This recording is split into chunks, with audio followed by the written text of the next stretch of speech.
Les amis, pour une fois, il ne s'agit pas de vous parler de Mac et de l'environnement Apple, mais de l'installation de kits solaires Beam Energy à l'île de la Réunion. Tout d'abord, je tiens à préciser que je n'ai bénéficié pour cette vidéo d'aucun avantage ni rémunération, prêt de matériel ou réduction de la part de Beam Energy. J'ai eu, comme la plupart des gens, une petite réduction sous la forme d'un code de parrainage, mais rien en lien avec cette vidéo. Alors vous allez me dire pourquoi encore une nouvelle vidéo sur l'installation des kits BIM? Ben parce que du fait de ma localisation à l'île de la Réunion, donc dans les DOM, il y a et ma situation personnelle de locataire en appartement, il y a quelques éléments particuliers qu'il convient de souligner et que je voudrais partager avec vous. L'éloignement. Nous sommes à 9500 km de la métropole, à l'île de la Réunion. Donc, ça pose un problème au niveau des coûts de transport. Quand vous achetez un kit BIM en métropole, le prix du transport, de la livraison, est inclus dans le kit. Bon, ici, vu la distance, ce n'est pas possible et donc il y aura un coût supplémentaire à rajouter et des délais. Euh, Là, ils se sont bien arrangés, ils ont travaillé avec DHL. Ça a été assez rapide parce que c'est passé par avion, mais le coût était quand même pour un kit de 228 euros. Ça peut poser un problème aussi en cas de panne, de besoin de service après-vente. L'éloignement peut compliquer les choses. Si jamais il faut renvoyer des pièces à réparer, ça peut être difficile. Du fait que nous sommes à l'île de la Réunion, la vente se fait au niveau douanier comme de l'export. C'est-à-dire que les marchandises sont vendues hors taxe, donc sur le prix de vente des kits affichés sur le site de BIM, il faut enlever 20% de TVA. Par contre, à l'arrivée sur le territoire, il faut rajouter des frais de douane, dont de la TVA, pour un total de 15%. Donc, ce qui fait un kit qui normalement est vendu 780, là sera vendu en hors taxe 624 euros. Il faut rajouter 228 euros de transport, donc ça fait un total de 852 euros. 128 euros de frais de douane, et donc total des douaniers 980 euros pour un kit. Deuxième particularité, je suis locataire en appartement, et plus précisément dans cet immeuble. Ici, là, au deuxième étage. Voilà un gros plan. Donc, c'est tout sauf simple de mettre des panneaux solaires,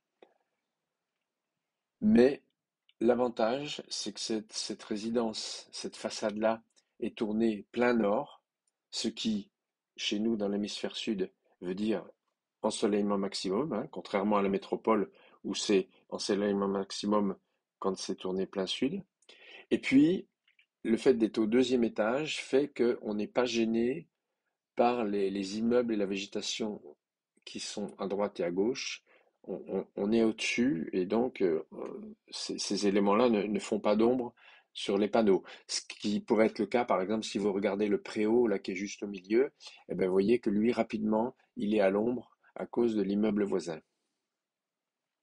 Par contre, cette localisation en appartement exclut des installations importantes ou même classiques qu'on pourrait faire sur une maison parce que bon on n'a pas de toiture à disposition, d'autre part on n'est pas chez soi donc on veut pas investir dans tout un matériel photovoltaïque qui resterait ensuite au propriétaire.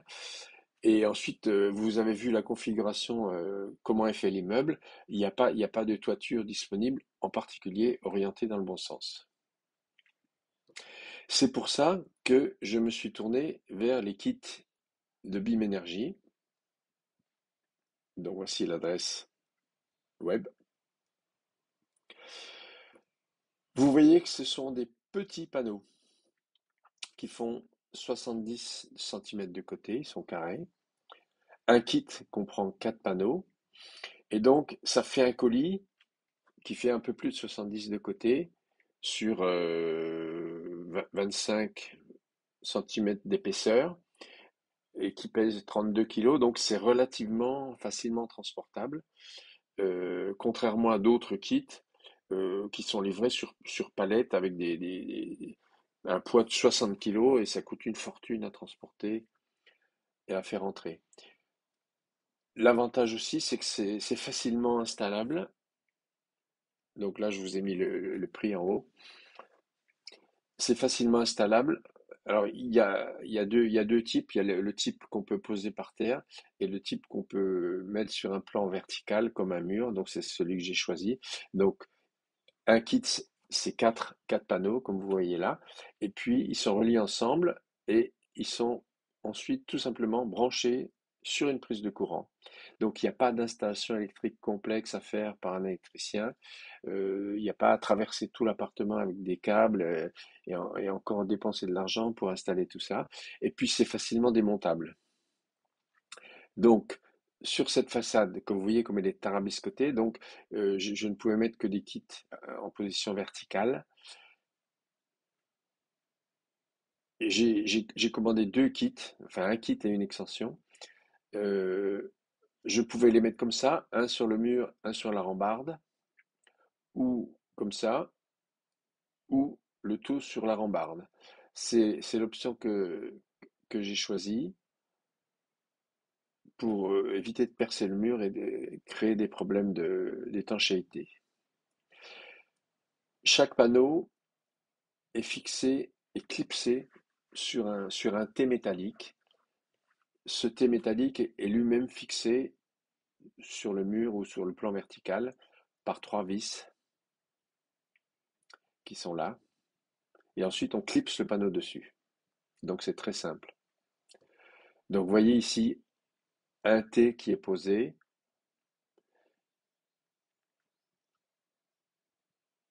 La partie horizontale en haut est vissée dans la rambarde.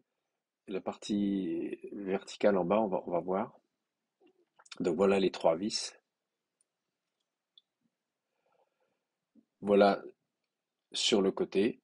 Donc, on voit bien en haut, fixé sur la rambarde, vissé sur la rambarde. En bas, le dispositif qu'on va expliquer. Puis vous voyez à gauche et à droite les autres T qui sont déjà en place. Donc ce dispositif en bas, la vis tombait dans le vide. Donc on a été obligé de mettre deux plaques métalliques qui pincent les montants verticaux de la rambarde et ensuite de visser la partie inférieure du T dans la plaque métallique. Ça, ce boîtier noir, c'est un micro-onduleur. Il y en a un pour quatre panneaux. Donc il est fixé derrière un panneau sur le T et le micro-onduleur a pour but de transformer le courant continu produit par le panneau en courant alternatif qui va pouvoir être injecté dans votre installation électrique. Donc voilà ce que ça donne une fois en place. Vous voyez que les panneaux sont suffisamment bien disposés pour ne pas se retrouver à l'ombre de la terrasse du voisin. Voilà en plus gros plan.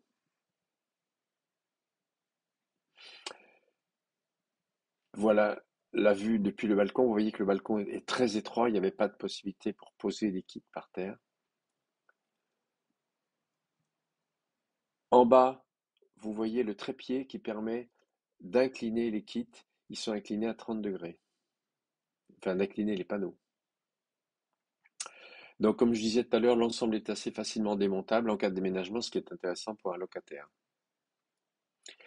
Ça ne nécessite pas de modification importante de l'installation électrique, puisqu'il suffit juste de brancher ça dans une prise qui doit tout de même être quand même sur un circuit dédié qui est raccordé au tableau électrique. Mais une prise normale de 16 ampères.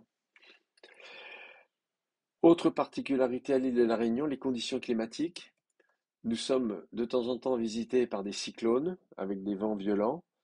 Donc j'espère que les kits fixés vont tenir le choc et ne vont pas s'envoler.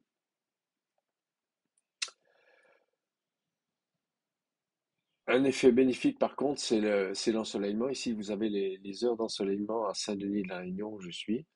Donc vous voyez que c'est quand même assez conséquent et toute l'année, sachant que l'hiver, c'est juin, juillet et août, à l'inverse de la métropole. Donc ça peut laisser augurer d'une bonne production. Par contre, ça tape fort au niveau soleil et donc du matériel électronique, ça risque de chauffer. Bon, bien que ça soit fait pour être à l'extérieur au soleil, euh, ça peut être quand même problématique. C'est pour ça que par exemple le boîtier blanc là que vous voyez, la box, euh, qui fait le raccord entre les panneaux et la prise de courant et qui fait en même temps connexion Wi-Fi pour suivre sa production, je l'ai mis à l'abri, c'est-à-dire à l'ombre. En haut, vous voyez, ce qui est marqué en bleu, c'est le haut du panneau qui est vissé dans la rambarde. Donc je l'ai mis derrière un panneau à l'ombre pour qu'elle ne soit pas en plein soleil parce que je pense pas que l'électronique aurait apprécié d'être en plein soleil pendant des dizaines d'heures, des centaines d'heures. Après une semaine d'utilisation, il semble quand même que les résultats soient positifs, une baisse de 26% de la consommation. Mais bien sûr, ce n'est un avant-goût et il faudra étudier ça à long terme. Et c'est pour ça que je vous donne rendez-vous dans quelques mois pour suivre la production et voir quelles sont les économies qui auraient été effectivement réalisées. À bientôt.